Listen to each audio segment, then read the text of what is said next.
महायुतीमध्ये उत्तर पश्चिम लोकसभा मतदारसंघ ज्या पक्षाकडे जाईल त्या पक्षामध्ये संजय निरुपम प्रवेश करतील अशी माहिती साम टीव्हीला सूत्रांनी दिली आहे। गेल्या काही दिवसांपासून संजय निरुपम भाजप आणि शिंदे गट दोन्ही पक्षांच्या नेत्यांच्या संपर्कात आहेत आणि त्यांच्या सातत्याने गुप्त बैठका देखील सुरू आहेत।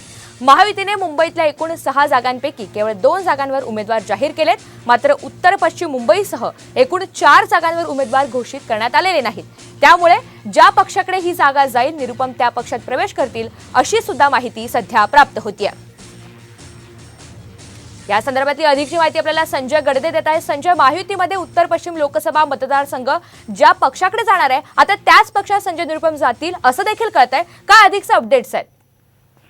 निश्चितच एकीकडे शिवसेना उद्धव ठाकरे गटाकडून मुंबईतील जवळपास 4 जागांवरती उमेदवार जाहीर करण्यात आलेले आहे, मात्र महायुतीकडून फक्त मुंबईतील ज्या 2 जागा आहेत, एक उत्तर मुंबई आणि एक ईशान्य मुंबई, या ठिकाणी पियुष गोयल आणि मिहिर कोटेज यांची उमेदवारी जाहीर करण्यात आलेली आहे। मात्र उर्वरित जे 4 मतदारसंघ आहेत या 4 मतदारसंघातील उमेदवारी नेमकी कुणाला द्यायची याचा तिढा अद्यापही सुटलेला नाही। आता या ठिकाणी जो उत्तर पश्चिम मुंबई मतदारसंघ या ठिकाणी ठाकरे गटाकडून अमोल कीर्तीकरांचं नाव आघाडीवर आहे, उमेदवारी देखील जाहीर झालेली आहे। अशातच आता संजय निरुपम यांची हकालपट्टी झाल्यानंतर त्यांचा पक्षप्रवेश नेमका कुठे होणार, आता या संदर्भात देखील भाजपचे जे नेते आहेत केंद्रीय मंत्री पियुष गोयल यांच्या सोबत देखील त्यांची बैठक झाल्याची जी माहिती समोर आली होती।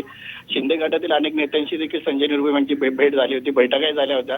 मात्र हा मतदारसंघ ज्या पक्षाकडे जाईल त्यामुळे आता त्यांचा हा प्रवेश नेमका कधी होतो ते पाहणं अत्यंत महत्त्वाचं असणार आहे। संजय, धन्यवाद सविस्तर माहितीबद्दल।